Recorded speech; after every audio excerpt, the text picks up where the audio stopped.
you tell us your name, your age, and where you're from? My name is Kristen Allicock, but I go more by Kristen Dominique. I'm 28 years old, and I live in Brampton, Ontario, but I spend a lot of my time in the city of Toronto. Why did you want to be part of this today?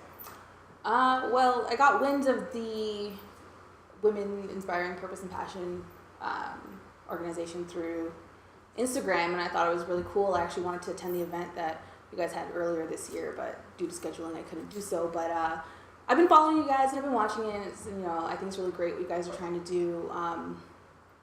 Bringing women together from different creative backgrounds, entrepreneurial backgrounds, and just networking and just showing that, we got a big band of females here doing great things. So, I wanted to share my story and kind of get involved in that. So, yeah.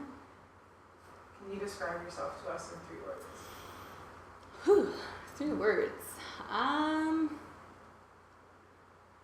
Imaginative, motivative, and ambitious, I guess. What do you do for work? My 9 to 5, I work for a property management company. I deal with leasing and rents and just sales, things like that. I sort of fell into commercial real estate. It wasn't really a plan of mine. I just guess through my corporate experience working as a summer student for a government agency, I was working in retail though full time once I came out of school, and I was trying to forge a career that way, but retail's a little bit of a dead end. It wasn't paying very well for the amount of work that I was doing, being a one-woman show, kind of running the store. So I just started applying just to places specifically in the city because I wanted to get out of Brampton. So yeah, I got this job working with a major commercial real estate company and just kind of went that way. So that's kind of like my bread and butter right now, while I kind of fuel my passions on the side outside of my 9 to 5. Cool. Can you tell us a little bit about what your upbringing was like? Well, being first generation Canadian in a Guyanese household, my parents are from Guyana. They moved here when they were really young, and sort of started from scratch and built this life that we have now for me and my 2 brothers. It was traditional in the sense, of the Caribbean upbringing. My parents weren't super strict, but being the only girl, there tends to be a lot of double standards in the West Indian community in terms of like what women can do versus what guys can do. Can you tell me something specific?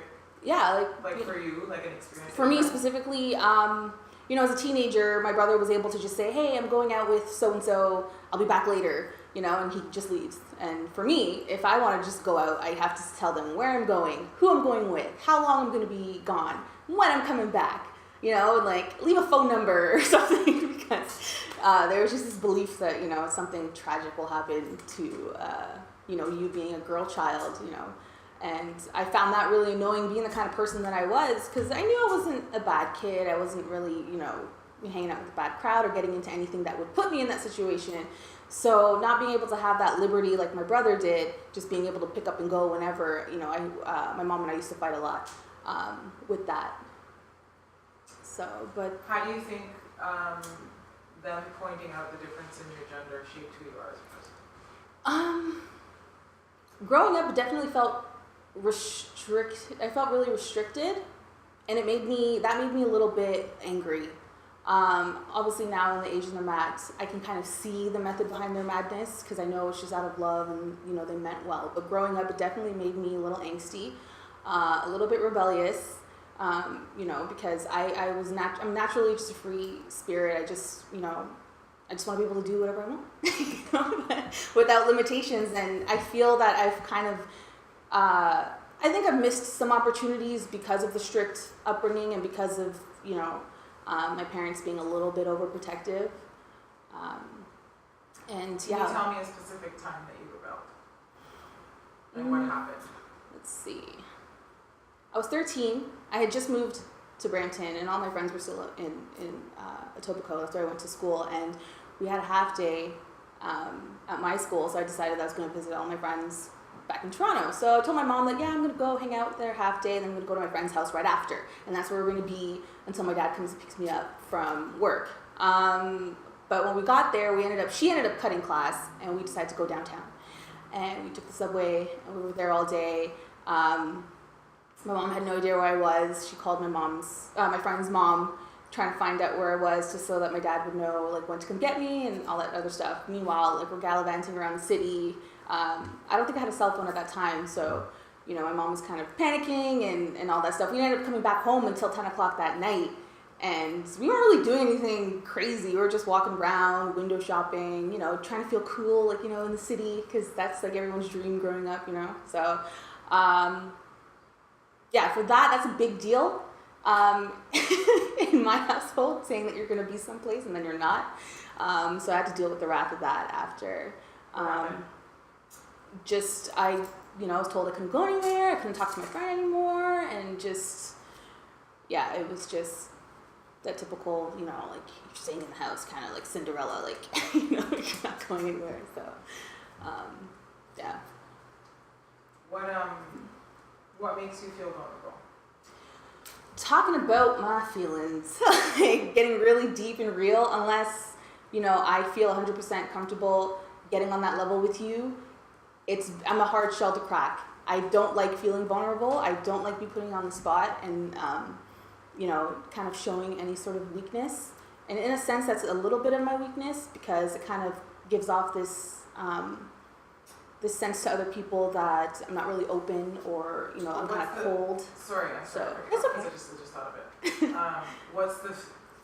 What's the feeling that you're trying to cover up? When you say you don't want to feel the emotion, what's the actual emotion? I don't know how to say it. Like, I guess just I don't like feeling soft or like feeling fragile.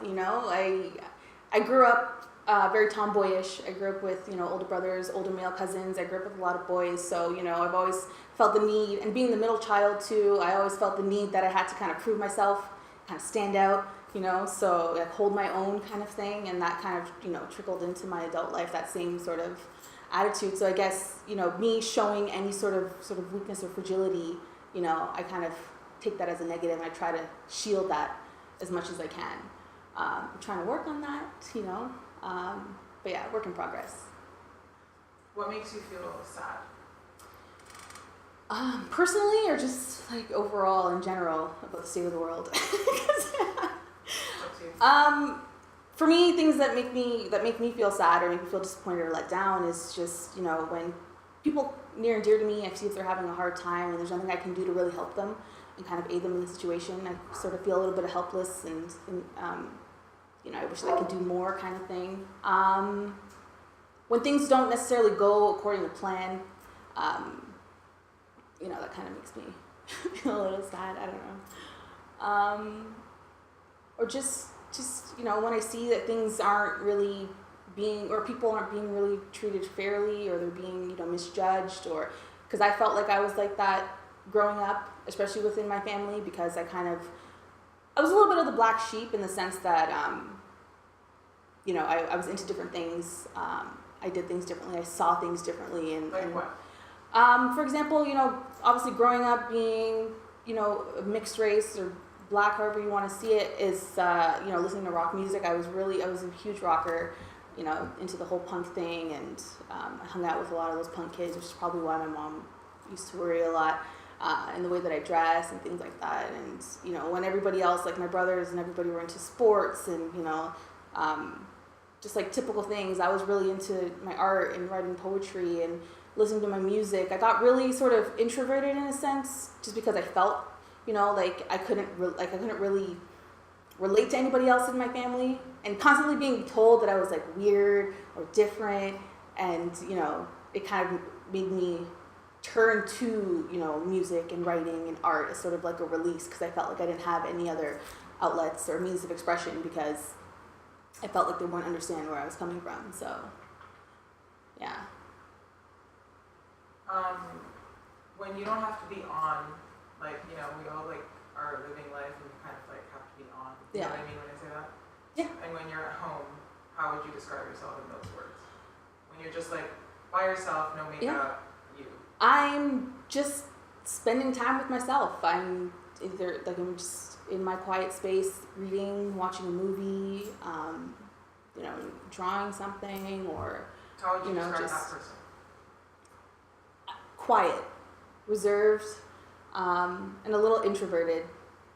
That's how I am when I'm usually by myself. I use that time to kind of reset and recharge and just kind of like, you know, just refuel, I guess you can say, you know, after dealing with people face to face every day.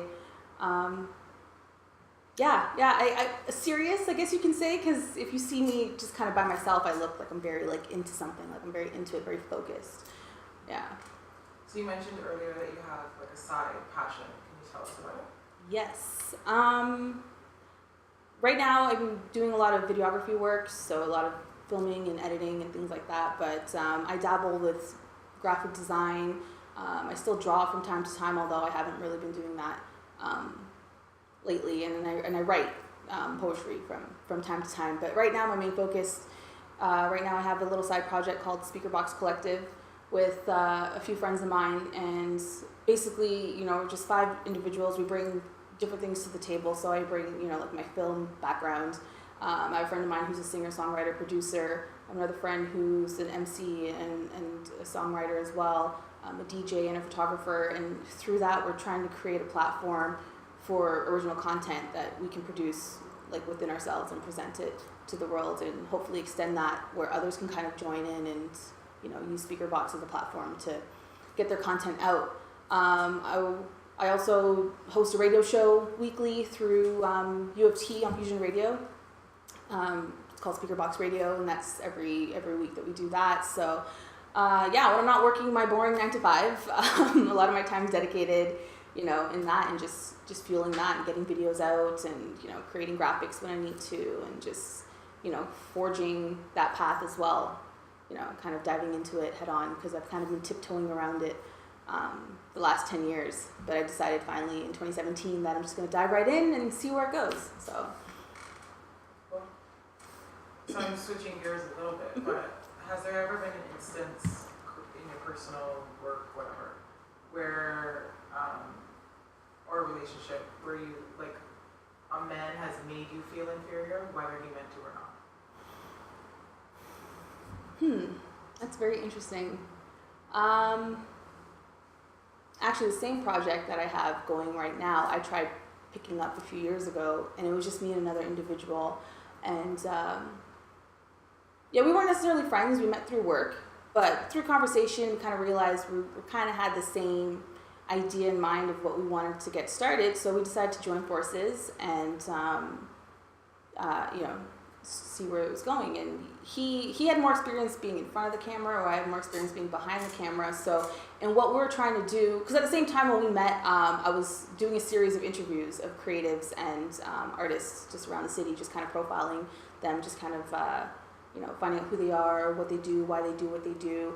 So we tried to join forces with that, where we're going around interviewing people. And, you know, naturally that kind of thing, I was in my element, and I kind of brought more strengths to that in regard. So he was kind of doing a lot of piggybacking on me, and I don't think he really liked that too much.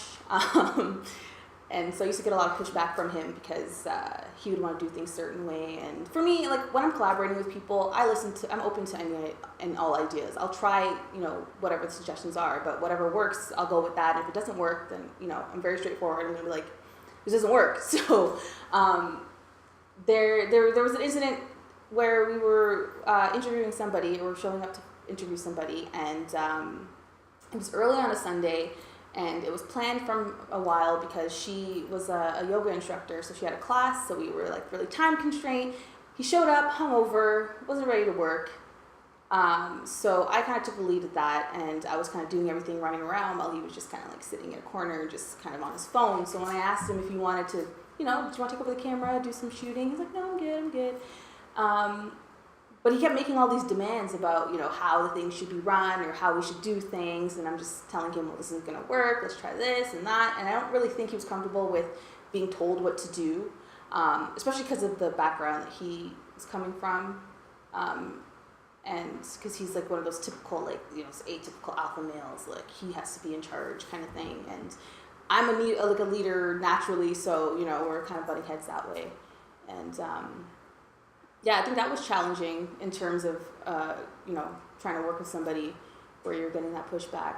For relationships, really, I think I kind of did that to myself in the sense that I kind of made the relationship my priority instead of myself, and I was really focused on uplifting him rather than, you know, focusing on myself, because I felt that I already kind of had a clear idea of what I wanted to do with my life, and he needed help. And by doing that, I limited myself and kind of pushed myself back, and, you know, but whether he was doing it or pretending to be, I guess, helpless on purpose or not, I'll never know. But I sort of take the fault for that, because I was consciously, you know, putting himself before me and before my passions and my dreams, and that went on for almost 5 years until I realized, like, hey, what are you doing? So I decided to just get out of that. And how did you finally get out of the relationship? Things ended badly.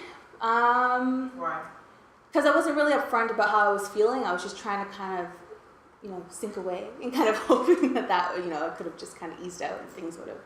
But things just sort of died, they kind of dwindled, and I just had to, like, when things really hit the fan, I just kind of lost it, and yeah, things just exploded, and we just kind of parted ways, and it was as if we never knew each other. After 5 years, it was just like we just completely erased each other from our lives. Yeah. Are you in a relationship now? No, I am single for a year and a half, by choice, really, because right after that long-term relationship, I was sort of single for a year, but not really. And then I had jumped into another relationship, which was more of a situationship, I guess you can say. But that was like 2 years. And after that ended, I took some time for myself, and I said, you know, I think I need to kind of take this whole idea of like finding somebody and kind of put that on the side for now, and just kind of really drive myself and what it is that I want to do, because I found myself I almost got caught in this bubble, you know, where like society tells you that you got to go to school, you know, get an education, meet the love of your life, get married, have kids, do all that, you know, whatever. And I almost got caught in that. I found myself trying to forge this life that I thought I was supposed to do, or that I felt that everybody wanted me to do. And I realized that I'm not that person. So, yeah, the last year and a half, I've just been focusing on myself, doing me, you know, as everyone says, and just kind of pushing forward. And it's been great. I'm happy. You know, there's moments where it's like, you know, things happen. You're just like, oh, I really wish I had that one person that I can just be like, hey, so this happened today, or, you know, but I got great friends around me, you know, my family, still a little bit, you know, kind of trying to understand this whole thing that I'm doing. But yeah, no, it's been great. It's been great. Well, I'm going to ask just one last question. Mm-hmm. What would you tell, like, your 10-year-old self as it was? Oh, a 10-year-old self. 10 to 13-ish. I would tell myself to stick with the sports, because that was around the time that I really got heavily into the music, into the art thing, and I kind of threw away the whole sport thing. I probably could have been a really accomplished basketball player at this point, but no, in seriousness, I would tell my 10-year-old self that, you know what, life isn't as hard as, you know, you're going to make it to be, you know, and to just stay true to yourself, and to, you know, realize the people around you, even though it may seem that they're trying to stunt you or trying to hinder you, really behind all that, you know, they mean well, and there's love behind it. But at the end of the day, you need to just do what you want to do and what makes you happy, and just follow your passions, and stop listening to, you know, all the voices around you. Yeah, and just be true to yourself and push forward. Awesome. Thank you so much for your time. Thank you.